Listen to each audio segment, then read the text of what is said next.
పరిశుద్ధ గ్రంథములో నుండి ఎబ్రిల్కి రాసిన పత్రిక 4వ అధ్యాయము. పరిశుద్ధ గ్రంథంలో నుండి ఎబ్రిల్కి రాసిన పత్రిక 4వ అధ్యాయము 16వ వచనాన్ని దయచేసి చదివి వినిపించండి. 16వ వచనం.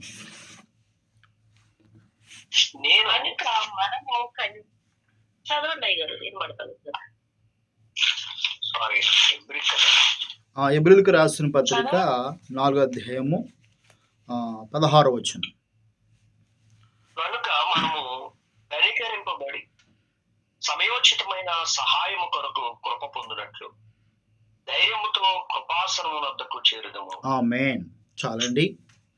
మరి ఆదివారపు ఆరాధనలో భాగంగా మనం చూసుకుంటే కనుక ఆదివారము మనము కోవిడ్ దేశం వెళ్ళకపోయినప్పటికీ కూడా మన ఇండియా దేశాలను చూసుకుంటే చాలామంది కూడా దేవుని మందిరానికి వెళ్ళకుండా ఆగిపోతూ ఉంటారు. చాలామంది కూడా మందిరానికి వెళ్ళకుండా కొన్ని కారణాలు చెప్పి మనం కూడా ఇండియా దేశంలో ఉన్నప్పుడు మందిరానికి వెళ్ళే విషయంలో సమాజముగా కూడుకుంటున్న విషయంలో చాలామంది కూడా వెనకాడుతూ ఉంటారు. దానికి కారణము భయము. ఇప్పుడు చూడండి, చిన్నపిల్లలు ఉంటారు. చిన్నపిల్లలు దెబ్బలాడుకుంటూ ఉంటారు, వాడిని తిడుతూ ఉంటారు, తిట్టించుకుంటూ ఉంటారు, పక్కింటికి వెళ్ళి గొడవ పెట్టుకుంటూ ఉంటారు, మరలా రేపు కలిసిపోతుంటారు. ఇది చిన్నపిల్లల యొక్క మనస్తత్వం. కానీ ఒక యవ్వన కాలం వచ్చేసరికి ఒకవేళ ఆ కుర్రోడు పక్కింటికి వెళ్ళి గొడవ పెట్టుకుంటే కనుక ఆ గొడవ పెట్టుకున్న తర్వాత ఆ యవనస్తుడు మరలా వాళ్ళ ఇంటికి వెళ్ళడానికి ఇష్టపడ్డు, ఆ వ్యక్తితో మాట్లాడటానికి ఇష్టపడ్డు. రీజన్ ఏంటంటే అతనికి వివేచన వచ్చేసింది, తెలివితేటలు, ఒక మెచ్యూరిటీ వచ్చేసింది. నేను దెబ్బలాట పెట్టుకున్నాను కదా, ఈవేళ ఎలాగెళ్తాను అనే భావంతో ఆ వ్యక్తి మరలా వెళ్ళడు.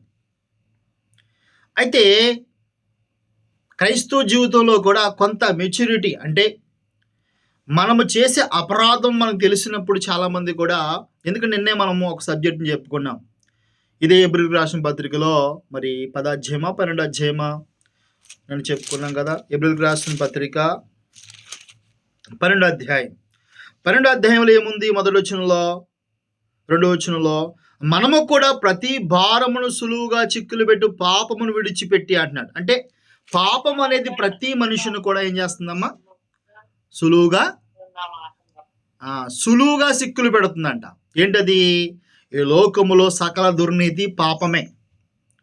లోకములో ఎక్కడ చూసినా పాపం అనేది కనబడుతుంది. ఆ పాపం ఏం చేస్తూ ఉందంటే మనిషిని సులువుగా సిక్కులు పెడుతుంది. కాబట్టి మనుషులు ఒక అవగాహనకు వచ్చిన తర్వాత, దేవుడంటే ఏంటో తెలిసిన తర్వాత చాలామంది దేవుడి ఎద్దుకు రావడానికి కూడా భయపడేవారు చాలామంది లేకపోలేదు. దేవుని దగ్గరికి రావాలంటే చాలామంది భయపడిపోతున్నారు ఈ దినాన్న. అందుకే మీరు చూడండి, సినిమా హాళ్ళు ఫుల్ అయిపోతూ ఉన్నాయి కదండి, సూపర్ మార్కెట్లు ఫుల్గా ఉన్నాయి, క్రికెట్ స్టేడియం ఉందో అది కూడా ఫుల్గా ఉంటుంది. మొన్న మన ఇండియాలో ఐపీఎల్ మ్యాచ్ జరిగిందండి. ఐపీఎల్ మ్యాచ్ జరిగిన తర్వాత బెంగళూరులో ఒక ఫంక్షన్ ఏర్పాటు చేశారు. మనుషులు చూడండి ఎంత భయంకరంగా ఉన్నారంటే ఆ ఫంక్షన్కు తోసుకుంటూ వెళ్ళిపోతున్నారు. అలా వెళ్ళిపోతున్న ఆ సమయంలో అక్షరాల 10 మంది చనిపోయారండి. ఎంతమంది చనిపోయారు? 10 మంది చనిపోయారు. 10 మంది చనిపోయినప్పుడు ఆ స్పాట్లో చనిపోయారు. అయినా సరే ఆ ఫంక్షన్ ఆగిందా? దానికోసం ఏమైనా మాట్లాడితే ఎగినిష్టంగా ఎంతమంది దెబ్బలాటలకు వస్తారో. అంటే ప్రాణము కంటే గొప్పదా ఆట? ప్రాణము కంటే గొప్పదా? కాదు కదండి. ప్రాణము ఎంత సింపుల్గా ప్రజలు చూస్తున్నారో చూడండి. అలాగా ఒక క్రికెట్ స్టేడియంలు ఖాళీ లేవు, సినిమా హాలులు ఖాళీ లేవు, ఎక్కడ ఫంక్షన్ జరిగినా ఖాళీ ఉండలేదు. కానీ దేవుని మందిరాలు ఈ దినాన్ని ఎందుకు ఖాళీగా ఉంటున్నాయో తెలుసండి? మనిషికి అర్థమైపోయింది, నేను సులువుగా చాలా పాపాల్లో పడిపోతున్నాను, ఉదయకాలం మొదలుకున్న రాత్రి వరకు కూడా అనేకమైన పాపాల్లో నేను పడిపోతున్నాను, కాబట్టి నేను దేవుని మందిరానికి వెళ్ళకూడదని మనిషి భయపడిపోతూ మందిరానికి వెళ్ళకుండా ప్రార్థన చేసుకోకుండా, వాక్యాన్ని చదువుకోకుండా మనిషి భయపడి వెనక్కి వెళ్ళిపోతూ ఉన్నాడు. అందును బట్టి పౌలు గారు అంటున్నాడు, పరిశుద్ధాత్మ దేవుడు చెబుతున్నాడు, గనుక మనము కనికరింపబడి సమయోచితమైన సహాయము కొరకు కృప పొందినట్లు ధైర్యముతో కృపాశాస్త్రం వద్దకు చేరుదము. వాస్తవానికి ఎందుకు ఒక్కడి మాట చెబుతూ ఉన్నాడంటే, పాత నిబంధన కాలంలో మనం చూసుకుంటే ఒకసారి చూద్దాం, చూడండి, మరలా ఎక్కడికి వద్దాం.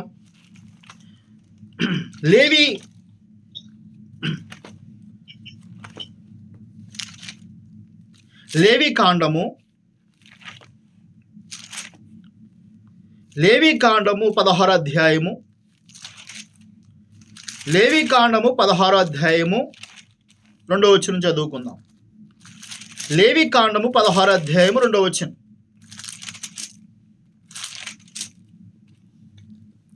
ఎవరైనా చదువు. కరుణాపీఠము మీద మేఘములో కనబడుదును కనుక నీ సహోదరుడైన అహరోను చావకయుండినట్లు అతడు మందనము మీది కరుణాపీఠం ఎదుటనున్న అడ్డతెర లోపలికి ఎల్లప్పుడూ రాకూడదని అతనితో చెప్పాడు. ఆమేన్. చాలమ్మా, ఇక్కడ చాలండి. ఇక్కడ మనం గమనించినట్లయితే దేవుడు మోషే గారితో మాట్లాడుతున్నాడు. ఏమని మాట్లాడుతున్నాడు మోషే గారితో దేవుడు? మోషే పాత నిబంధన కాలంలో మందిరం ఉండేది. ఆ మందిరంలో మరి పరిశుద్ధ స్థలము, అతి పరిశుద్ధ స్థలం అనేది కూడా మనకు కనబడుతుంటుంది. ఈ అతి పరిశుద్ధ స్థలములో మందసం ఉంటుంది, కరుణా పీఠం ఉంటుంది. దేవుడు అక్కడ కనబడుతూ ఉంటాడు. ఆయన ప్రత్యక్షత, ఆయన మహిమ అక్కడికి వస్తూ ఉంటుంది. అయితే దేవుడు మోషే గారితో అంటున్నాడు, మోషే, ఇదిగో నీ అన్నైన అహరోను ఉన్నాడు కదా, ఆయన ఎప్పుడు పడితే అప్పుడు ఆ అతి పరిశుద్ధ స్థలంలోనికి రాకూడదు. చూడండి, నేను కరుణాపీఠం మీద మేఘములో కనబడుదును గనుక నీ సహోదరుడైన అహరోను చావకుండునట్లు అతడు మందసము మీదకి కరుణాపీఠము ఎదుటనున్న అడ్డుతెర లోపలికి ఎల్లప్పుడూ రాకూడదని అతడికి చెప్పుము అంటున్నాడు. ఇది పాత నిబంధన కాలం, ఓల్డ్ టెస్టమెంట్. యేసుక్రీస్తు ప్రభు రాకముందు జరుగుతున్న చరిత్ర. యేసుక్రీస్తు ప్రభు రాకమునుపు, యేసుక్రీస్తు ప్రభు భూమి మీదకి రాకమునుపు చెప్పుతున్నాడు దేవుడు. పాత నిబంధన కాలంలో యెహోవా దేవుడు ఏం చెప్తున్నాడంటే మోషే గారికి, మోషే, నీ సహోదరుడు ఎప్పుడు పడితే అప్పుడు కరుణాపీఠం మీదకి రాకూడదు. వస్తే ఏమవుతుంది ప్రభువా? చచ్చిపోతాడు. అతడు చావకుండునట్లు. అంటే మీరు గమనించండి, యేసుక్రీస్తు ప్రభు రాకమునుపు సమస్య ఎంత భయంకరంగా ఉందో చూడండి. దేవుడు ఎంత భయంకరంగా ఉన్నాడో చూడండి. మనుషులు ఎలా పడితే అలా వస్తే ఊరుకునే పరిస్థితి లేదు, ఎలా పడితే అలా బ్రతికితే ఊరుకునే పరిస్థితి లేదు. ఎంత భయంకరమైన పరిస్థితితో చూడండి. అహరోనే కావచ్చు, యాజకుడే కావచ్చు, నేను ప్రతిష్ఠించి ఉండొచ్చు, కానీ అతను మాత్రము ఆ మందస్థము లోపలికి, అనగా అతి పరిస్థితి స్థలంలోనికి ఎప్పుడు పడితే అప్పుడు రావకూడదు, వస్తే చచ్చిపోతాడు అని చెప్తాడు. కానీ క్రొత్త నిబంధన వచ్చిన తర్వాత, యేసుక్రీస్తు ప్రభువారు వచ్చిన తర్వాత ఏం చెప్తున్నాడు ఆయన? ఎబ్రీ పత్రికలో నీకు అది ఒకటేనండి, కరుణాపీఠం అన్నా కృపాశాసనం అన్నా ఒకటే. అందుకే భక్తుడు ఒక పాట పాడాడు, కరుణాపీఠము చేరరే, కరుణాపీఠము చేరరే, కరుణాపీఠముకు చేరాలని భక్తుడు పాట పాడినాడు. కానీ ఆ పాట నా దగ్గర లేదు పూర్తిగా పాడటానికి. అయితే కరుణాపీఠము చేరాలి.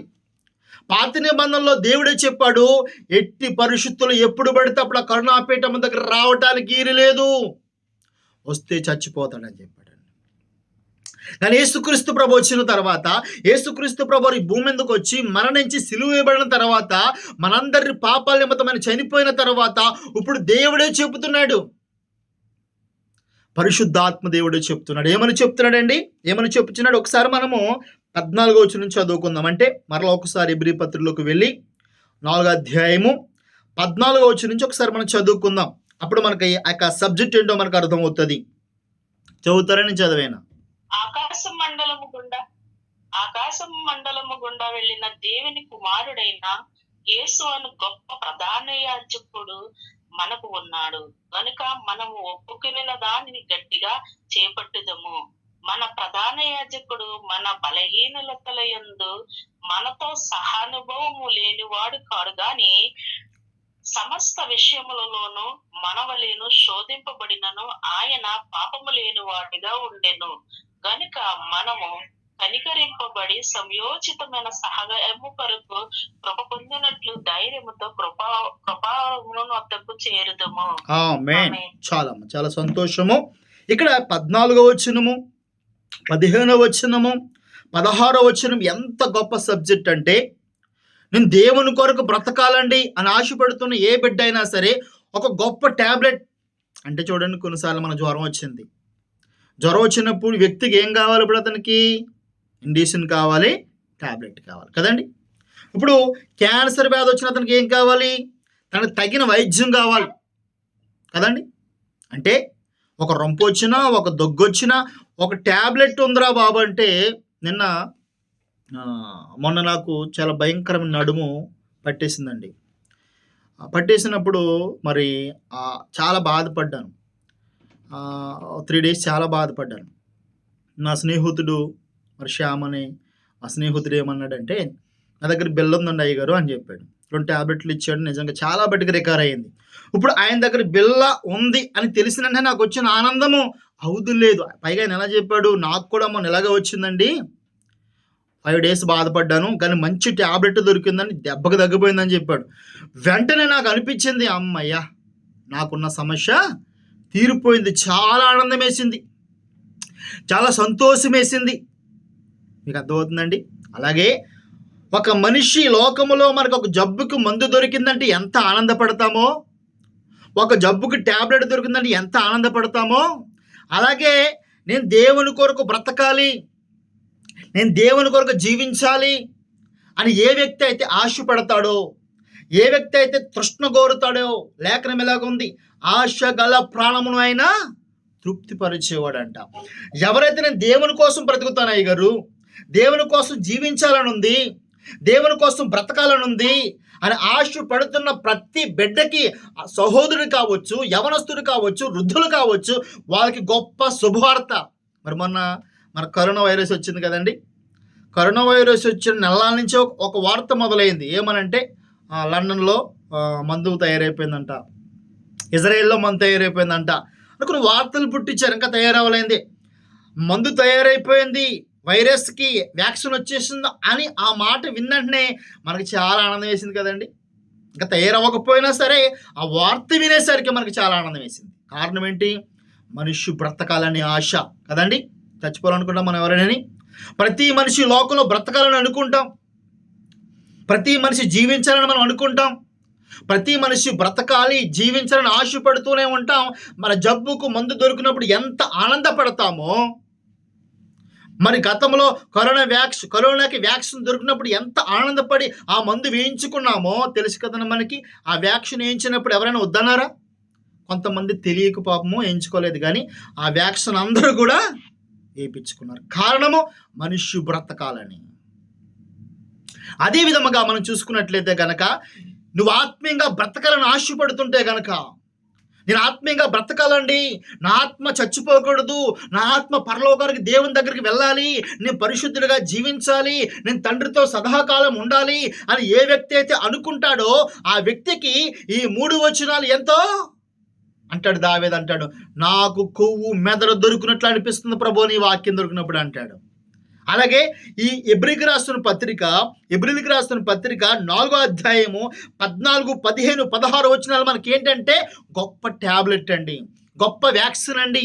నేను దేవుని కోసం బ్రతకాలనుకున్న ఏ వ్యక్తికైనా సరే ఆదరణిచ్చే మాటలు ఇవి. ఈ మాటల్లో ఏమున్నాయి తెలుసండి? ఇప్పుడు చదువుతున్నాను చూడండి. ఆకాశ మండలము గుండా వెళ్ళిన దేవుని కుమారుడైన యేసు అను గొప్ప ప్రధాన యాజకుడు మనకున్నాడు. మొదటి వచనం. ఈ వచనం మనకేం చెప్తుంది? పాత నిబంధన కాలంలో మోషే గారికి దేవుడు ఏం చెప్పాడు? మోషే, నీ సహోదరుడైన అహరోను ఉన్నాడు కదా, అతడు కనుక వచ్చాడా ఇప్పుడు మడితప్పుడు పోతాడు. పాత నిబంధన కాలంలో ప్రధాన యాజకుడు అతి పరిశుద్ధ స్థలంలోకి వెళ్ళిపోతే చచ్చిపోతాడు. కానీ ఇప్పుడున్న ప్రధాన యాజకుడు నడిచేసారండి, ఈయన అతి పరిశుద్ధ స్థలముని ఇప్పుడు అతి పరిశుద్ధ స్థలం అంటే ఇప్పుడు ఆయనే మనకు అతి పరిశుద్ధ స్థలము. అతి పరిశుద్ధ స్థలమును కూడా తీసివేసేసి ఆయనే అతి పరిశుద్ధుడు అయిపోయాడు. చూడండి, ఆకాశ మండలము గుండా వెళ్ళిన దేవుని కుమారుడైన యేసు అను గొప్ప ప్రధాన యాజకుడు మనకున్నాడు. పాత నిబంధన కాలంలో ఉన్న ప్రధాన యాజకుడు ఎవరంటే చచ్చిపోయేవాడు. ఆ అతి పరిశుద్ధ స్థలంలోకి పొరపాటును వెళ్ళాడా చచ్చిపోతాడు. కానీ ప్రధాన యాజకుడు చచ్చిపోయేవాడు కాదు. అయితే ఈయన కూడా చచ్చిపోయాడు, ఒక్కసారి చచ్చిపోయాడు. ఎవరి కోసం? మనందరి కొరకు ఒక్కసారి ఒక్కమారే మరణించాడు. నీ కొరకు, నా కొరకు. ఇదిగో మరి ఈ భూమిలో ఏ భేదము లేదు. ఈ భూమిలో ఏం భేదాలు ఉన్నాయండి? ఎన్నో భేదాలు. కాపు, రెడ్డి, కమ్మ, మాల, మాదిగ, మర్కాలు, ఇలాగ ఎన్నో భేదాలు పెట్టుకున్నాం. ఒక్కొక్క కులానికి ఒక దేవుడు, ఒక దేశానికి ఒక దేవుడు. కానీ యేసు ప్రభు అంటున్నాడు, ఇదిగో దేవుడు లోకముని ఎంతో ప్రేమించాడు. ఎంత ప్రేమించాడంటే ఏ భేదము లేదు. ఏ వ్యక్తి దేవుని దగ్గరకు వచ్చినా, నా దగ్గరకు వచ్చి వాడిని ఏమాత్రమో త్రోసివేసేవాని కాదన్నాడు ఆయన. కాబట్టి ఆయన అందరి కొరకు చనిపోయాడు. ఆయన ప్రధాన యాజకుడు. ఆ ప్రధాన యాజకుడు ఎక్కడికి వెళ్ళిపోయాడు? ఇప్పుడు ఆకాశము కొండ వెళ్ళి తండ్రి అయిన దేవుని దగ్గర ఉన్నాడు. ఉండేం చేస్తున్నాడు గనుక మనము ఒప్పుకున్న దానిని గట్టిగా చేపట్టుదము. మన ప్రధాన యాజకుడు మన బలహీనతల యందు మనతో సమానుభావం లేనివాడు కాడు, గాని సమస్త విషయములోనూ మన వలె శోధింపబడినను ఆయన పాపము లేనివాడుగా ఉండెను. గనుక మనము కనికరింపబడి సమయోచితమైన సహాయము కొరకు కృప పొందినట్లు ధైర్యముతో కృపాశాస్త్రం నద్దుకు చేరుదము. ఈ 2 వచనాల్లో మనకేం కనబడుతుందంటే, మన ప్రధాన యాజకుడు పాపముల విషయములో అనగా బలహీనత విషయములో, మన బలహీనత విషయములో మనతో సమానుభావం లేనివాడు కాదు. మనిషికి ఎన్నో బలహీనతలండి కదా. మనకి ఎన్ని బలహీనతలు? మరి ఇదే హెబ్రీ పత్రిక 12:2 చూసుకుంటే మనకి ఏం కనబడుతుంది? ఏం చెప్తుంది అక్కడ వచ్చినమంటే, పాప సులువుగా పెట్టు పాపము, సులువుగా చిక్కులు పెట్టు పాపము. ఈ లోకంలో బ్రతుకుతున్న ప్రతి మనిషి కూడా సులువుగా పాపములో పడిపోతున్నాడు. పాపం అనే అనుభవం ప్రతి మనిషికి ఉంది. బలహీనతలనే అనుభవం ప్రతి మనిషికి ఉంది. అయితే ఆ పాపం ఎంత భయంకరంగా ఉంటుందో, పాపం అనేది ఎంత దౌర్భాగ్యంగా ఉంటుందో, మనిషికి లోకంలో కష్టాలు శ్రమలు ఎంత భయంకరంగా ఉంటాయో అవన్నీ కూడా మన ప్రధాన యాజకుడికి అనుభవం ఉన్నదంటండి. అనుభవము. యేసుక్రీస్తు ప్రభు వారికి ఆకలి అనుభవం ఉంది. తెలుసని మీకు? యేసుక్రీస్తు ప్రభు వారికి ఆకలేసింది, అనుభవం ఉంది ఆయనకి. యేసుక్రీస్తు ప్రభు వారికి నిద్ర వచ్చింది, ఆ అనుభవం ఉంది ఆయనకి. యేసుక్రీస్తు ప్రభు వారిని చంపేద్దాం అని తిరిగారు చాలామంది, కూడా దొరకలేదు. కొన్నిసార్లు పారిపోయాడు, ఎందుకంటే సమయం ఇంకా రాలేదు కాబట్టి. మరణం అంటే అనుభవం ఉంది. సొంత నమ్ముకున్న వారు మోసం చేశారు, స్నేహితులు మోసం చేశారు, సొంత కుటుంబములే తన తమ్ముళ్ళు తమ చెల్లెలు పిచ్చబట్టింది, ఇతనికి మతి చెదిరిపోయింది అని అన్నారు. ఇలా చెప్పుకుంటూ పోతే ఈ లోకంలో మనిషికున్న బలహీనతలు, మనిషికున్న పాపం యొక్క మరి ఆ యొక్క విలువ, మనిషికున్న పాపం యొక్క స్వభావం యొక్క తత్వము ఆయనకు తెలుసండి. ఎందుకంటే ఆయన ఏమాత్రము కూడా యేసుక్రీస్తు ప్రభు వారు భూమి మీద పుట్టినప్పుడు ఆయన దేవదూత వలె పుట్టలేదు. ఎందుకంటే దేవదూతలకి మన భాషలో చెప్పాలి సెక్స్ ఫీలింగ్స్ ఉండవు, లేకపోతే వాళ్ళకి రక్తము లేదు. దేవదూతలకి రక్తము ఉండదు, దేవదూతలకి ఫీలింగ్స్ ఉండవు, దేవదూతలకి లోకంలో మన వలె ఆలోచన ఉండదు. వాళ్ళ సిస్టమ్ వేరు, దేవదూతలను తయారు చేసిన విధానం వేరు. అందుకే యేసు ప్రభు అంట ఆయన ఏమాత్రము దేవదూతల స్వభావనైనా ధరించుకొనలేదండి. మరి ఎలా పుట్టాడు? అబ్రహాము సంతాన స్వభావం అంటే ఆయన అబ్రహాము కుటుంబంలో నుంచే వచ్చాడు, అబ్రహాము వంశంలో నుంచే పుట్టాడు. ఆయన ఒక మనిషిగా పుట్టాడు. మనిషిగా పుట్టి, మనిషిగా జన్మించి, మనిషిగా బతికి ఆయనకు అన్నీ తెలుసండి. ఫీల్ అయిపోతాం. ఆయన లేకపోతే చాలాసార్లు ఆయన అవమానించినప్పుడు అవమానపడటం. అందుకే ఆయన అవమానమును లక్ష్య పెట్టలేదంటండి. భూమి మీద ఉన్నప్పుడు చాలామంది యేసుప్రభు వారిని అవమానపరిచారు, బాధపరిచారు. కాబట్టి నీ జీవితంలో, నా జీవితంలో కూడా మనం ఏదైనా పాపంలో పడిపోయినట్లయితే గనక, ఈ లోకంలో ఏదైనా పాపం మనల్ని ఆకర్షిస్తే గనక మనకేమనిపిస్తుంది? ఇంకా దేవుని సంఘానికి వెళ్ళకూడదు, దేవుని మందిరానికి వెళ్ళకూడదు అనే ఒక ఆలోచన మనకు తెలిసిపోతుంది. ఎందుకంటే మనకు ఆదిలోనే తెలుసు. ఆదాము గారు అవ్వమ్మ గారు ఏం చేశారండి?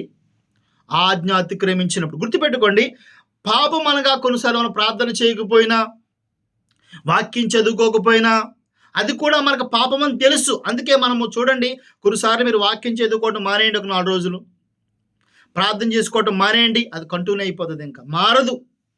అలాగే మనం బలహీనతకి వెళ్ళిపోతాం తప్ప మరలా రావడానికి చాలా టైం పడుతుంది.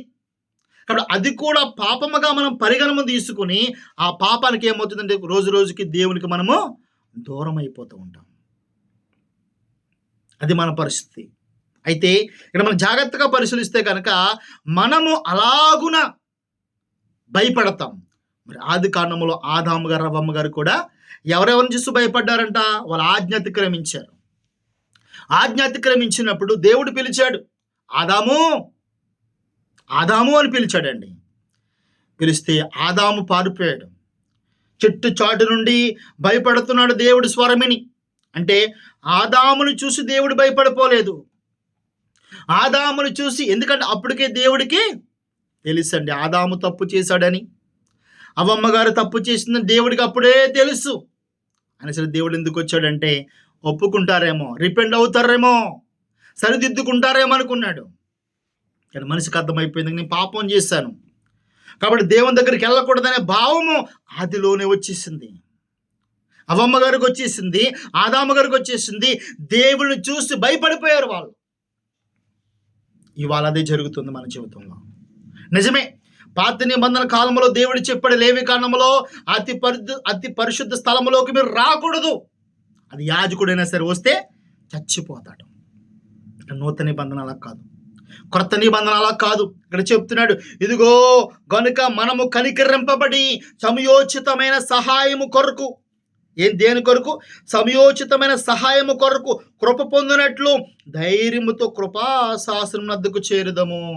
ఇవాళ మన మంచివారు, మన గొప్పవారు, మనము చాలా అతి పరిశుద్ధులు. మనం ఇవాళ దేవుని మందిరానికి రావట్లేదు. మనము ఇవాళ దేవుని మందిరములో ఉన్నామంటే, దేవుని ఆరాధిస్తున్నామంటే, దేవుని మహిమపరుస్తున్నామంటే ఈ లోకములో ఉన్న వారందరికంటే పరిశుద్ధులు మనం కాదు. కానీ యేసుక్రీస్తు అని ప్రధాన యాజకుడు నీ కొరకు నా కొరకు మరణించాడు, చనిపోయాడు. కాబట్టి ఆయన బట్టి మనము దేవునిలో ప్రవేశించగలుగుతున్నాం, మందిరములో ఆనందించగలుగుతున్నాం. అలాగని మనము భయంకరమైన పాపాత్ములను కాదు, మనము కూడా చాలా విసర్జించుకున్నాం. గతములో చూసుకుంటే, గతములో మన బ్రతుక్కి ఇప్పుడు బ్రతుకు చాలా తేడా వచ్చింది. అలాగని సంపూర్ణం అయిపోలేదు. మీకు అర్థమవుతుందండి? అంటే ఒకరికి మనం 1000 రూపాయలు అప్పు ఇవ్వాలండి, ఒక 500 తీర్చాం, ఇంకెంత ఉంది బాకీ? 500 ఉంది. 500 తీర్చేసాం కదా అని బాకీ అయిపోలేదు కదా, ఇంకా 500 బాకీ ఉంది. అలాగే క్రైస్తవులమైన మనము కూడా యేసుక్రీస్తు గతంలో చేసిన ప్రతి పాపమును క్షమించాడు, ప్రతి పాపమును తీసివేశాడు. కానీ ఇప్పుడు మరలా తీసివేసిన మన రక్షణ పొందిన కాడి నుంచి పాపాలన్నీ కొట్టివేయబడ్డాయి. మన తర్వాత మళ్ళీ జీవితం స్టార్ట్ చేస్తున్నాం, నూతన బ్రతుకు, నూతన జీవితాన్ని ప్రారంభిస్తున్నాం మనము. అయితే ఈ నూతన జీవితాన్ని ప్రారంభించిన మనము అక్కడి నుంచి మరలా మనం సంపూర్ణులు కావాలి, పరిపూర్ణులు కావాలి. కానీ ఇంకా మనము అవ్వలేదండి. అవటం కొరకు మనం ప్రయత్నించాలి, ప్రతిరోజు ప్రయత్నించాలి, ప్రతిదినం ప్రయత్నించాలి. అందుకే యేసుప్రభువు అంటాడు, ఎవడైనా నన్ను వెంబడింపగోరుని ఎడల తాను ఉపేక్షించుకుని ప్రతి దినము నా సిలువెత్తుకుని నన్ను వెంబడించమని యేసుప్రభువు చెప్తున్నాడు. అంటే క్రైస్తవ జీవితం అనేది ఒక రోజులో అయిపోయేది కాదు. క్రైస్తవ బ్రతుకు అనేది ఒక రోజులో అయిపోయేది కాదు, ఒక డేలో జరిగిపోయేది కాదు అది. అందుకే సాధు సుందర్ సింగ్ గారు అన్నారు, క్రైస్తవుడుగా చనిపోవటము మేలు, ఈజీ, బ్రతకటము చాలా కష్టం అన్నాడు ఆయన. కాబట్టి క్రైస్తవ జీవితంలో ఆదాము ఎలాగైతే పారిపోయాడో, అవ్వ ఎలాగైతే పారిపోయిందో, ఈ దినంలో మనలో చాలా మంది కూడా సరైన జ్ఞానము తెలియకుండా, దేవుని వాక్యం అర్థం కాకుండా, ఎందుకంటే పాపము మనందరినీ కూడా సులువుగా సిక్కులు పెడుతుందంటండి. అందుకే బాధ కూడా, దేవుని వాక్యం కూడా అర్థం కాకపోతే చాలామంది కూడా, కొంతమంది మందిరానికి రావటం మానేసి ఇంకెందుకు, ఈ అలా లోకంలో ఉన్నవారు కూడా లోకంలో బ్రతుకుతుండగా నేను కూడా చాలా విషయాల్లో ఓడిపోతున్నానే, చాలా విషయాల్లో పడిపోతున్నానే, నేను మందిరానికి ఎందుకు వెళ్ళాలి, ఇంకా నాకు వాళ్ళకి తేడా ఏంటి అని మనము కృంగిపోయి చాలామంది దేవుని విడిచిపెట్టిన వారు చాలామంది లేకపోలేదండి. అందుకు పరిశుద్ధ గ్రంథం చెప్తుంది, పాత నిబంధన కాలంలో యాజకుడు అతి పరిశుద్ధ స్థలంలోనికి వెళ్ళకూడదు, వెళ్తే చచ్చిపోతాడు. నూతన నిబంధన కాలంలో మనం చూసుకుంటే ధైర్యంగా రమ్మన్నాడు. ఎందుకంటే మరి పాత నిబంధన కాలం సెగ ఉంది కదండి, పాత ఓల్డ్ టెస్టిమెంట్లో వెళ్తే చచ్చిపోతారు. ఆ భయము ఉంది కాబట్టి మనందరికీ కూడా భయపడకండి అమ్మా, భయపడకండి అయ్యా. నిజమే, మీలో కొన్ని లోపాలు ఉన్నాయా, సరిదిద్దుకుంది, కానీ సరిచేసేవాడు ఉన్నాడు, నిన్ను నడిపించేవాడున్నాడు. అందుకే మన పితరులు పాటలు కూడా పాడారు, నడిపించు నానావా నడి సంద్రమున దేవా. అంటే మన నావ మనందరినీ బతికించగల సమర్థుడు, నడిపించగల సమర్థుడు యేసు. మనం ఎంతటి వాళ్ళమండి, మన జీవితం ఏపాటిది, మనము అల్ప మానవులము, అల్ప జీవులు. మనము ఇంతలో కనబడి అంతలో మాయమైపోయి ఆవిరి వంటిది మన జీవితం. దావీదు అందుకే చాలాసార్లు అంటాడు, నేను పురుగు వంటి వాడిని అంటాడండి. మనము పురుగు వంటి వారము. అయితే దేవుడు, పరిశుద్ధాత్మ దేవుడు ఈ నూతన పరిశుద్ధ గ్రంథంలో ఈ నూతన నిబంధన, క్రొత్త నిబంధనలో దేవుడు చెప్పుచున్నాడు, మీరు భయపడకండి, రండి నా యొద్దకి, సరిచేసేవాడు నేను, బాగు చేసేవాడు నేను. ఇదిగో ధైర్యముతో కృపాశాస్త్రం నద్దుకు చేరుదము. ధైర్యముతో దేవుని మందిరంలోనికి వచ్చి, దేవుని యొద్దకు వచ్చి, ఎందుకంటే ఆయన పరిపూర్ణులుగా చేయగల సమర్థుడు. చూడండి, మరొక వచ్చిన మనకు కనబడుతుంది, పేతురు గారు రాసిన మొదటి పత్రిక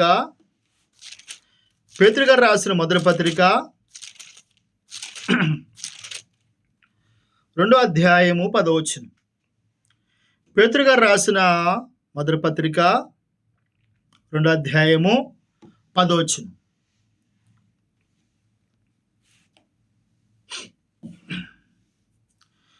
పేతురు గారు రాసిన మొదటి పత్రిక 2వ అధ్యాయం 10వ వచనం. చదువుతున్నారమ్మా? నేను చదివేనా? నేను చదువుతున్నానైతే, ఒకప్పుడు ప్రజగా ఉండక ఇప్పుడు దేవుని ప్రజలైతిరి, ఒకప్పుడు కనికరింపబడక ఇప్పుడు కనికరింపబడిన వారైతిరి. హల్లెలూయా. ఒకప్పుడు కనికరము లేదు, యేసుక్రీస్తు రాకమునుపు. అందుకే ధర్మశాస్త్రం అంటండి 9 ఆజ్ఞలు నెరవేర్చి ఒక ఆజ్ఞలో గనక మనము మరి పడిపోతే ధర్మశాస్త్రం అంతా కోల్పోయినట్లే, 10 ఆజ్ఞలు కోల్పోయినట్లే. ధర్మశాస్త్రం అంతా భయంకరంగా ఉంది. కాబట్టి గతంలో మనం చూసుకుంటే యేసుక్రీస్తు ప్రభు రాకమునుపు ఏ స్థితిలో ఉన్నామని మనందరం కూడా, ఒకప్పుడు కనికరింపబడక ప్రజగా ఉండక ఇప్పుడు ప్రజలైతేమి, కనికరింపబడితేమి, ఇప్పుడు కనికరం ఉంది మన మీద. దేవుని కనికరము, దేవుని కృప ఏమైనదో అది దేవుని కృప అయిన తప్ప మనలో ఏమీ లేదన్న విషయాన్ని మనం గమనించుకోవాలి. చూడండి, మరొక వచనం చదువుకుందాం. ఎఫెసీయులకు రాసిన పత్రిక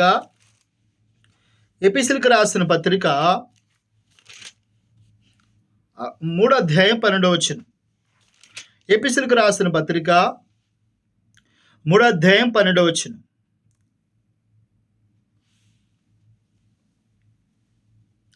ఆయన యందలి విశ్వాసము చేత ధైర్యమును నిర్భరమైన ప్రవేశమును ఆయనను బట్టి మనకు కలిగి ఉన్నవి. హల్లెలూయా. గమనించండి, ఆయన యందలి విశ్వాసము చేత ధైర్యమును నిర్భరమైన ప్రవేశమును ఆయనను బట్టి మనకు కలిగి ఉన్నాయి. ఎవరిని బట్టి? యేసుక్రీస్తు వారిని బట్టి. ఇవాళ ధైర్యం మనకు ఎందుకు వచ్చింది? ఈ ప్రవేశం మనకు ఎందుకు వచ్చింది? ఎందుకు మనము దేవుని సన్నిధిలోకి ధైర్యంగా రావాలి అంటే ఆయన అనగా యేసుక్రీస్తు వారిని బట్టి. యేసుక్రీస్తు నీ కొరకు, నా కొరకు, మనందరి కొరకు చనిపోయాడు కాబట్టి. ఎందుకంటే మనుష్యుడు మరి ఆ దేవుడు అనుకున్న నియమాన్ని మరి నెరవేర్చలేకపోతున్నాడు. మనిషి పడిపోతున్నాడు, అనేక విషయాల్లో పడిపోతున్నాడు. వాస్తవానికి ఎన్ని ప్రసంగాలు బోధించినా చాలామంది బోధిస్తారు, వింటూ ఉంటారు. కానీ స్వస్థత అనేది ఏంటంటే, ఎంత వాక్యాలు విన్నా, ఎంత వాక్యము చదివినా, మీరు ఎబ్రీ పత్రిక 12వ అధ్యాయం 2వ వచనం ప్రకారము పాపము సులువుగా సిక్కులు పెడుతుంది. పాపం మనిషిని క్షణక్షణములో, అందుకే కదండి మనిషి అప్పుడు దాకా బాగానే ఉంటాడు, ఒక్క క్షణములో మనిషి పాపంలో పడిపోతుంటాడు. కాబట్టి దావీదు గురించి మనం చూసుకున్న దినాలు మనం చెప్పుకున్నాము. దావీదు కూడా గొప్పవాడే, దేవుని ఆజ్ఞలు నెరవేర్చేవాడే. కానీ ఒక్కసారి బెత్షెబాను చూసినప్పుడు సెకండ్లో అతడు హృదయం పాడైపోయింది. అందుకే హృదయము బహువ్యాధి కలిగిందని దేవుడు చెప్పుచున్నాడు. కాబట్టి మనము క్షణాల్లో పడిపోతూ ఉంటాం, నిమిషాల్లో పడిపోతూ ఉంటాం. అందరూ కూడా గమనించాలి. అయితే పడిపోయిన మనము, అది పాపములో కావచ్చు, లోకములో కావచ్చు, లోకంలో మన కుటుంబంలో వచ్చిన సమస్యలు కూడా కొన్నిసార్లు పాపమే చేయక్కలో దేవుని దూరం అవడానికి, సమస్యలు ఎక్కువైపోయినప్పుడు, బాధలు ఎక్కువైపోయినప్పుడు, ఒత్తిళ్ళు ఎక్కువైపోయినప్పుడు, అది రోగములు కావచ్చు, వ్యాధులు కావచ్చు, కుటుంబ సమస్యలు కావచ్చు. యోబుకి ఎలాగైతే భయంకరమైన సమస్యలు వచ్చాయో, యోబు గారికి వచ్చిన సమస్య పాపమును బట్టి కాదు. గమనించాలి, యోబు గారికి వచ్చిన సమస్య పాపమును బట్టి కాదు, పరీక్ష. తన జీవితంలో వచ్చిన వ్యాధి, వచ్చిన రోగములు, వచ్చిన సమస్యలు, కొడుకులు చచ్చిపోవటం, కూతుర్లు చచ్చిపోవటం, ఆస్తంతా కోల్పోవటం అనేది అది పాపాన్ని బట్టి వచ్చింది కాదు. కానీ అది పరీక్ష వస్తే అప్పుడేమనిపిస్తుందండి? యోబు అంతట వాడు కూడా దేవుడి మీద నరస్థాపన చేశాడు. తెలుసని మీకు? ఫస్ట్ అన్నాడు యెహోవా ఇచ్చును, యెహోవా తీసుకుపోయినని మొదట్లో అన్నప్పటికీ కూడా 3వ అధ్యాయం ప్రారంభమయ్యేసరికి ఆయన ఆలోచన విధానం మారిపోయిందంటే మనిషి సహనపరుడు కాదండి. అయితే యోబు గారిని అంత వస్తుందని నేను కాదు. కానీ ఎందుకంటే యోబు గారికి వచ్చిన సమస్య మామూలు సమస్య కాదండి. ఆయనకు వచ్చిన బాధ మామూలు బాధ కాదండి బాబు. ఈ దినాలలో యోబుని పోల్ చేసుకున్నారు చాలామంది. అసలు యోబుకు వచ్చిన సమస్య, యోబుకు వచ్చిన వ్యాధులు, యోబుకు వచ్చిన కష్టాలు ఈ భూమి మీదకి ఎవ్వరికి వచ్చుండవు. తర్వాత అంతటి సమస్య భరించిన వాడు యేసుక్రీస్తు ప్రభు మాత్రమే, మరెవ్వరికి వచ్చుండవు. అది మనము యోబు గారి యొక్క బాధ, యోబు గారికి వచ్చిన వ్యాధులు, యోబు గారికి వచ్చిన దుఃఖాన్ని మాటల్లో వర్ణించలేము. దాన్ని మన వల్ల కాదు చెప్పడం, మన తరం కాదు దాన్ని వివరించటం. మేము బోధించినప్పటికీ కూడా యోబు గారి యొక్క బాధని వివరించటంలో ఫెయిల్ అయిపోతాం మేము. మీరు కూడా అర్థం చేసుకోవడంలో ఫెయిల్ అయిపోతారు, ఎందుకంటే అంత బాధ వచ్చింది ఆయనకి. అందుకే యోబు కూడా దేవుని మీద ఏం చేశాడు? నరస్థాపన చేశాడు. ఎందుకంటే మన జీవితంలో కూడా కష్టాలు అధికమైపోయినప్పుడు, ఇవాళ చాలామంది ఎందుకు చచ్చిపోతున్నారండి? కుటుంబంలో భార్య భర్తను చంపేస్తున్నాడు, భర్త భార్యను చంపేస్తుంది, కష్టాలు అధికమైపోయినాయి, శ్రమలు అధికమైపోయినాయి, దుర్నీతి ఎక్కువైపోయింది. అందుకు మనిషిని కూడా చంపుకుంటూ ఉన్నాడు ఈ దినాలలో. కాబట్టి మనకి ఏమర్థం కావాలంటే ఇవాళ మనిషికి సమస్యలు పెరిగిపోయినా, బాధలు పెరిగిపోయినా కూడా దేవుడి నుంచి దూరం అయిపోతాడు మనిషి, దేవుడి నుంచి దూరంగా వెళ్ళిపోతాడు మనిషి. అది దేవుడి ఇవాళ మరలా చెప్తున్నాడు. నీకు సమస్యలు పెరిగిపోయినా, బాధలు పెరిగిపోయినా, కష్టాలు పెరిగిపోయినా, పాపంలో నువ్వు తరచుగా పడిపోతున్నా సరే, నువ్వు చేయవలసిందల్లా ఈ దినాన ధైర్యముగా నువ్వెవరంకో చూడకు. పైగా గుర్తుపెట్టుకోండి, మనము సినిమా హాల్కి వెళ్తే ఎలా ఉందరా సినిమా అంటారు. బాగుందా సినిమా? ఫస్ట్ హాఫ్ బాగుందా, సెకండ్ హాఫ్ బాగుందిరా అంటారు. ఒక క్రికెట్ మ్యాచ్కి వెళ్తే ఎవరు బాగా ఆడారురా అంటారు కదండి. ఒక పెళ్ళికి వెళ్ళామనుకో, ఎలా ఆట మాసం బాగుందా, కోడి మాసం బాగుందా, పులిహోర బాగుందా, పలావ్ బాగుందా కదండి. అదే మందిరానికి వెళ్తున్నాను అనుకోండి, బాబోయ్ నిన్నటిదాకా అటు ఇటు తిరిగాడు, ఇవి నిన్నటిదాకా అలాగేలా ఉంది, ఇవాళ మందిరానికి వెళ్ళిపోయిందంట. బిగుసిపోతారండి. అమ్మ ఏ వాక్యం చెప్పారమ్మా అని అడగరు, ఏం పాటలు పాడారమ్మా అడుగురు, ఆరాధన ఎలా జరిగిందమ్మా అని అడుగుతారండి. ఎలా అడిగారు మిమ్మల్ని? అడగరు. ఏ వాక్యం చెప్పారు, ఎలా ఆరాధన జరిగింది, ఎంజాయ్ చేసావా, సంతోషం కలిగిందా అని ఎవ్వరు అడగరు. అలా చూస్తారు తెలుసండి. ఆ మనుషుని నేరస్తురాలు చూసినట్టు చూస్తారు. నువ్వు నిన్నటిదాకా ఎలా ఉన్నావు కదా, నువ్వు మొన్నటిదాకా ఎలా ఉన్నావు కదా, నువ్వు మందిరానికి వెళ్ళిపోయావా అని వాళ్ళు చూపే తేడాగా ఉంటారు. చూసారు, మనుషుల యొక్క మృగతత్వం, అపవాదిగాడు మనసుతో నిండిపోయిన వారు అలాగే ఉంటారు. కాబట్టి దేవుని వాక్యం చెబుతుంది, నువ్వు పక్కింటి వారిని, ఎదుటింటి వారిని ఎవరిని పట్టించుకోవద్దు.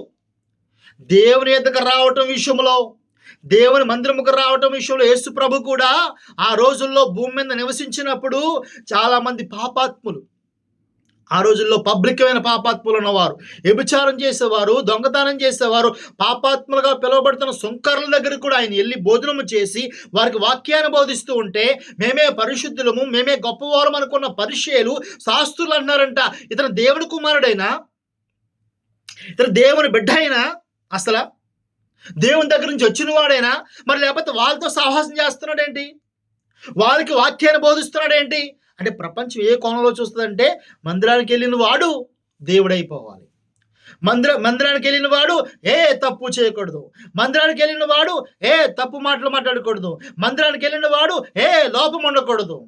అప్పుడు వాడు మనిషి ఎందుకు అవుతాడు? వాడు దేవుడు అవుతాడు కదండి.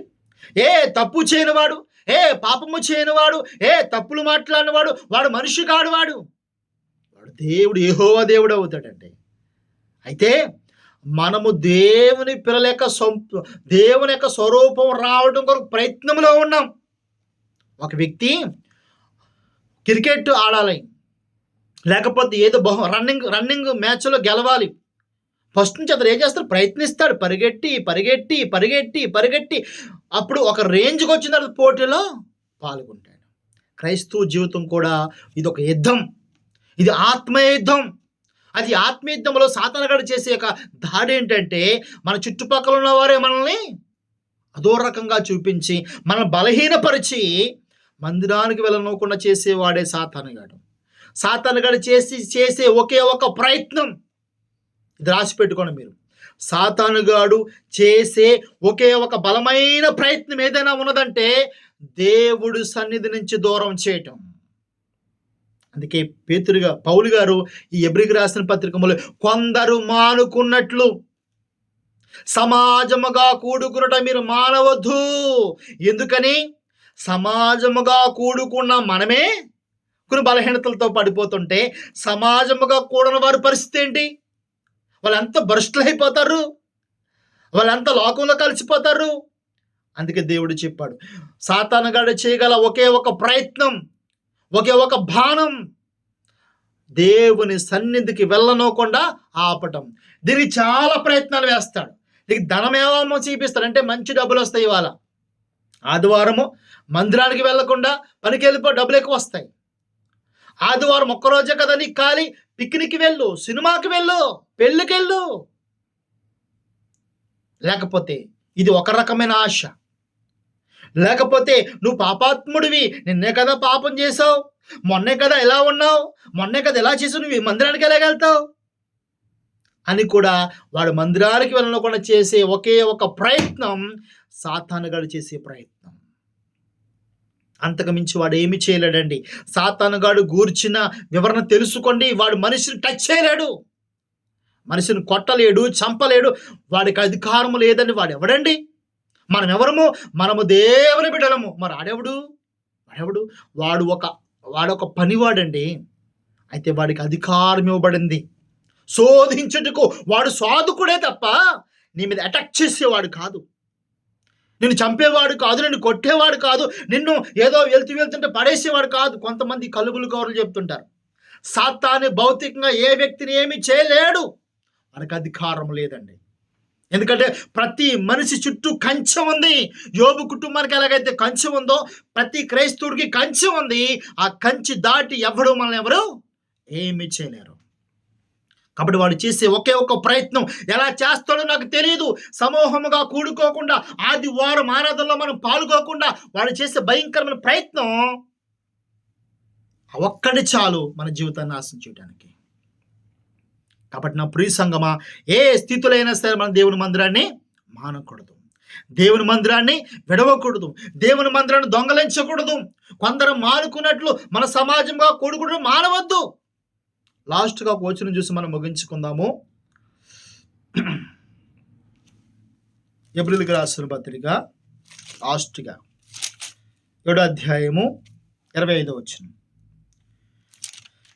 హెబ్రీ పత్రిక 7వ అధ్యాయము 25వ వచనం, 24 కూడా మనం చదువుకుందాం, బాగా అర్థమవుతుందండి. హెబ్రీ పత్రిక 7వ అధ్యాయం 24వ వచనం. నిరంతరము ఉన్నవాడు గనుక మార్పులేని యాజకత్వం కలిగిన వాడాయను. ఈయన తన ద్వారా దేవుని యొద్దకు వచ్చి వారి పక్షమున జ్ఞాపనమును చేయుటకు నిరంతరము జీవిస్తున్నాడు గనుక వారిని సంపూర్ణంగా రక్షించడానికి శక్తిమంతుడై ఉన్నాడు. ఆమేన్. చాలా సంతోషము. చూడండి, ఈయన ఎవరైనా పాత నిబంధన కాలంలో యాజకులందరూ కూడా ఒక 30 సంవత్సరాలు బ్రతుకుతారు, తర్వాత చచ్చిపోతాడు. పాత నిబంధన కాలంలో ఏ యాజకుడైనా సరే, అది యాజకుడు కావచ్చు, పాస్టర్ గారు కావచ్చు, ఎంతకాలం బతుకుతారు వాళ్ళు? నేనున్నాను, నేను ఎంతకాలం బతుకుతాను? నేను ఒక 30 సంవత్సరాలు 20 సంవత్సరాలు చచ్చిపోతాను. నేను ఇక్కడ ఉంటానా? ఉండను. కాబట్టి ఏ యాజకుడు, ఏ పాస్టర్ గారు కూడా ఈ భూమి మీద నిరంతరం ఉండరు. మీరు చాలామంది పాస్టర్ గారు మా కోసం ప్రార్థన చేయండి సార్ అంటారు. ఒకవేళ చేసిన ఎంతకాలం చేస్తాను? కొంతకాలమే. పాత నిబంధన కాలంలో ఉన్న యాజకులు కానీ, కొత్త నిబంధనలు ఉన్న పాస్టర్ గారులు కానీ మీరు ప్రార్థన చేయమని అడుగుతారు, మంచిదే. కానీ వీళ్ళందరూ ఎంతకాలం ఉంటారు? కొంతకాలమే.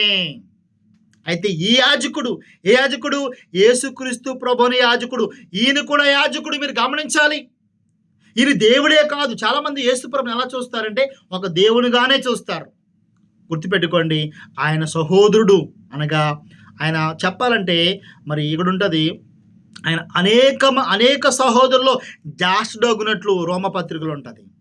అంటే మనందరికీ అన్న కూడా, అన్న ఏ సన్న అని పాట పాడుతున్నారు లేదా?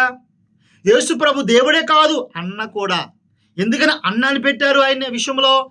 ఎందుకంటే ఆయన అనేక మంది సహోదరులో జాస్టుడగునట్లు. మనందరికీ పెద్ద అన్న కూడా ఆయన. ఎందుకంటే మన సొంతానికి చూడండి, ఒకవేళ కలిసి ఉన్నప్పుడు మనము అన్ని బాగున్నప్పుడు అన్న మన గుర్తుకు రాపోవచ్చు, కానీ సమస్యలు వచ్చాయనుకోండి మన గుర్తుకు వచ్చేది మన పెద్దన్నే కదా. మన ఇంట్లో ప్రతి ఇంట్లో పెద్ద అన్న ఉంటాడు కదండి, పెద్దన్నో పెద్ద అక్కో. అప్పుడు సహజంగా మనకు ఎవరు గుర్తుకొస్తారు? తండ్రి లేనప్పుడు అన్న, అయితే పెద్దన్న, లేకపోతే పెద్ద అక్క. కాబట్టి ఈ యాజకుడు యేసుక్రీస్తు ప్రభు వారు సహోదరుడు కూడా, మన అన్న. 2, ఆయన యాజకుడు కూడా, అంటే పాస్టర్ గారు. మీ పాస్టర్ గారు మీ పాస్టర్ గారు మీరు ప్రార్థన చేయమంటే ఆయన చేస్తారో లేదో నాకు తెలియదు.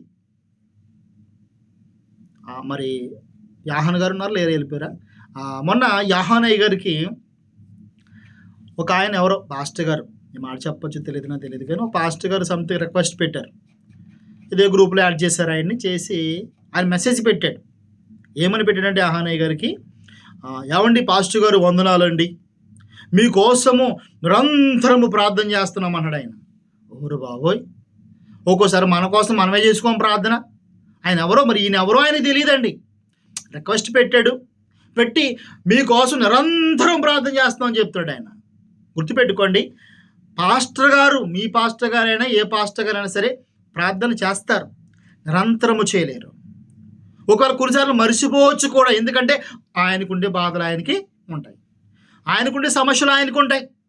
కాబట్టి మీ పాస్టర్ గారు ప్రార్థన చేస్తారో నాకు తెలియదు, కానీ ఇదిగో యాజకుడు, ఈ పాస్టర్ గారు యాజకత్వం చేసే ఈయన నిరంతరము, ఎప్పుడండి?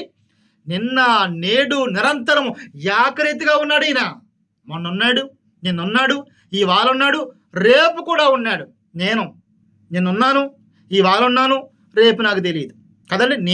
దానియేలనే నిన్నున్నాను, ఈ వాలున్నాను, రేపు ఏమో తెలియదు. గ్యారంటీ ఇస్తారా మీరు? నేను గ్యారంటీ ఇవ్వగలుగుతున్నా, రేపు నాకు తెలియదు, ఈ రాత్రి పోవచ్చేమో. కానీ యేసుక్రీస్తు ప్రభు నిరంతరం ఉన్నాడు. ఆయన నిన్నున్నాడు, ఈ వాలున్నాడు, రేపు కూడా ఉన్నాడు ఆయన. అందుకే నిన్న నేడు నిరంతరం జాగ్రత్తగా ఉండే దేవుడు ఆయన. ఆయన గురించి ఏమని చెప్పబడుతుంది? ఈయన నిరంతరం ఉన్నాడు గనుక మార్పులేని యాజకత్వము కలిగిన వాడు ఆయన. ఈయన తన ద్వారా దేవుని యొద్దకు వచ్చి వారు పక్షమున విజ్ఞాపమును చేయుటకు నిరంతరము జీవించుచున్నాడు గనుక వారిని సంపూర్ణంగా రక్షించుటకు శక్తిమంతుడై ఉన్నాడు. హల్లెలూయా. యేసుక్రీస్తు ప్రభు అనే యాజకుడు, యేసుక్రీస్తు ప్రభు అనే పాస్టర్ గారు, యేసుక్రీస్తు ప్రభు దేవుడే కాదు, యేసుక్రీస్తు ప్రభు రక్షకుడే కాదు. ఇప్పుడు నీ కోసము, నా కోసము, సంఘంలోకి వస్తున్న మనందరి కొరకు కూడా ప్రార్థన చేసే, విజ్ఞాపమున చేసే. చాలాసార్లు మరి మీరు నన్ను ప్రార్థన చేయమని అడుగుతారు, మీ పాస్టర్ గారిని కూడా అడుగుతారు. అని ఒకసారి ఎందుకైనా మంచిది యేసు ప్రభు గారిని కూడా అడగండి. మరి ఆయన కూడా ఏం చెప్తున్నాడు? మనందరి పక్షంగా విజ్ఞాపన చేసేవాడంట. ఆయన నిరంతరము ప్రార్థన చేస్తూనే ఉన్నాడు. మీరు అనుకోవచ్చు, మీకోసం ఎవరో ప్రార్థన చేయట్లేదు అనుకుంటున్నారేమో. మీకోసము, నా కోసం, మనందరి కొరకు కూడా విజ్ఞాపన మార్పు లేని దేవుడైన యేసుక్రీస్తు ప్రభు కూడా నీ పాపాలు నా పాపాలు క్షమించడమే కాదు, ఇప్పుడు నీవు నేను అనేకమైన బలహీనతల్లో పడిపోతున్నాము కాబట్టి, అనేకమైన పాపల్లో పడిపోతున్నాము కాబట్టి ఫస్ట్ మనం ఏం చేయాలంట? ధైర్యముగా రావాలి. ఎక్కడికి? దేవుని మందిరంలోనికి, దేవుని యొద్దకి ధైర్యముగా వచ్చి యేసుక్రీస్తు ప్రభుకి మన మనసు తెలుసు, మన బ్రతుకు తెలుసు. గుర్తుపెట్టుకోండి, మన బ్రతుకు ముగ్గురికే తెలుసు. మన బ్రతుకు ముగ్గురికే తెలుసు. ఎవరెవరికి తెలుసు? ఒకటి దేవుడికి తెలుసు, 2 సాతానుకి తెలుసు, 3 మనకి తెలుసు. కాబట్టి మన బ్రతుకు గురించి, మన జీవితం గురించి యేసుక్రీస్తు ప్రభు వారికి తెలుసు.